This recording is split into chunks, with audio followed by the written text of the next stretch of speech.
In this section, we're going to be going over really basic universal run defense, and again, I'm trying to create a run defense that can apply to every single Madden, or concepts that will transfer to other Maddens. So, anytime you're looking for run defense, a good rule of thumb is to kind of base it out of two-man under, and the reason being is they fill the gaps a lot better in the run game. They're gonna be a lot better in pursuit. And now let me show you guys an example of what I mean.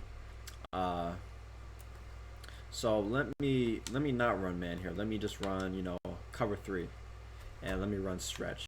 And I want you guys to look at the strong safety and the outside corner on the right here. Watch how they react. Watch where they're going. You see how they're running backwards at the start of the play? Now let's compare it to two-man under. Now the strong safety is still going to run back because he's in that deep half. But what we're going to do in the future is we're gonna purple the strong side, curl fat the strong side safety, so he pursues to that side, and we're gonna spy the back side. But watch how that outside corner reacts though compared to cover three. In cover three, remember how, or let's take a look at the replay actually. Look at how in cover three, this outside corner is just running backwards.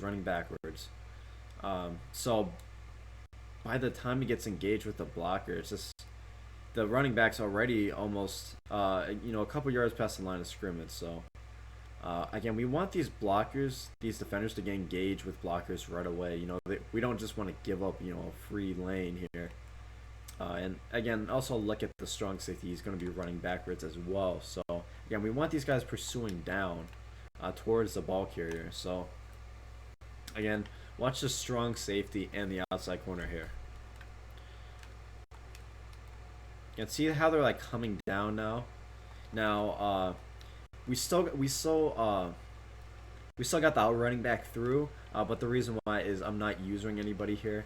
So again, usually we're going to be using someone, and you saw how the user was just running backwards. Again, we're usually going to be controlling this guy, and you see how there's kind of a lane for us right here with our user, since our CPU defenders are pursuing in the run game well, and they're coming down and eating up blockers for us, and then it's going to free up our user to kind of come through and clean it up.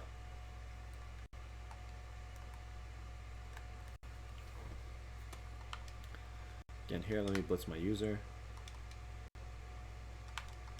Again, another small tip here is always blitz your user.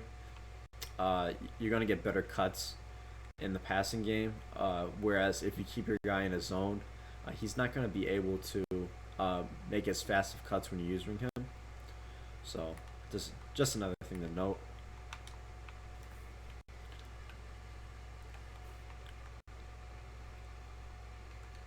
So again, here it's really hard to do this with two controllers, but as you can see here, we're gonna have a lot of support here, because this spy, he's gonna pursue the running back really well. The reason being is the quarterback spy usually comes down in the passing game and plays by the line of scrimmage. So when we do this in the running game, he's gonna come down to the line of scrimmage, and then he's gonna recognize, oh shit, the running back has the ball now. So again, let me try to yeah, it's tough here because I'm trying to control two controllers at one time. But again, as you can see here, obviously I'm not going to be able to control both at the same time, but you can kind of see that we're getting good pursuit now, whereas when we were in cover three, everybody was dropping back. The outside corner was dropping back over here.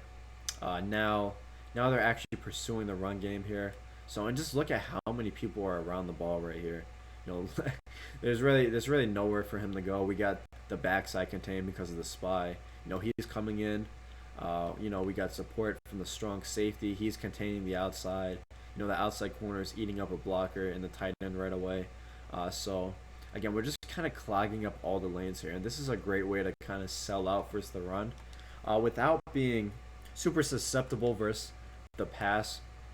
Again, we're still going to be in man coverage, so again, if you're running a defense like this, I would shade up, shade over the top, and we can cover more about shades in a future section, but again, we're going to shade over the top so they don't press at the line of scrimmage. Just so so we don't get burned over the top, and then your job with the user will really be, if it's a pass, you kind of run back, but if it's a run, you're gonna want to come in and clean it up. As you can see here, we're just going to be clogging up all the lanes, and I want to show you guys now the difference as to really why we're using this spy and what it looks like when we don't use the spy. Again, the spy is playing a critical part. Again, the run game is really just a numbers game. You want to have more defenders in a certain area than they do blockers. Again, it's coming back to just basic math. We have the DT's taking up the center. This 94 is gonna take up a guard. We have outside linebacker here can take up the tackle. Outside cornerback takes up the tight end. We're gonna have this guy containing the edge. So, and then this guy can really take the fullback here. So again, it's kind of a 4v4 here on the right side. And then again, we're gonna have our user is gonna be the +1 guy, and then we're still getting support from the backside as well. So again, it's really comes down to the numbers. We got five guys over here on the right side, 5 CPU defenders pursuing on the right side, and we have on this right side of the line, including the center, we're gonna have 5 blockers here. So again, it's a 5v5 for the CPU, and then plus our user, it's gonna be a 6v5, and then we have this safety in the spy as well, and it's gonna end up being a 7v5. So really great concept for stopping the run in just about every single Madden. Again, you can take this concept into any Madden just about. Let me show you guys what it looks like when I don't spy that safety. Again, we still might be able to stop the run, but I want you to see how the free safety pursues now, or we can even put him in an inside third, just so you can see like this guy's gonna like drop back, whereas the spy is like shooting down, and he's gonna be a threat in the run game. Now watch your free safety. You see how he's just kind of dropping back. So wouldn't be a bad idea to start off with an inside third if you're really worried about the pass, but most of the times when people are in these formations, they're really looking to pound the rock. So again, it's not a bad idea to just spy that guy, because again, if you put him in this inside third, these deep blues do a terrible job in pursuit. They're always going to drift back at the start and then really take themselves out of the play. So whereas when we had that quarterback spy, he shot down right away and was a threat in the run game himself. So again, when defending the run, I would scheme out of scheme out of man, just so everybody's kind of pursuing towards the ball carrier, as well as mixing in these purples, by the safeties on the strong side, just so they can contain the outside.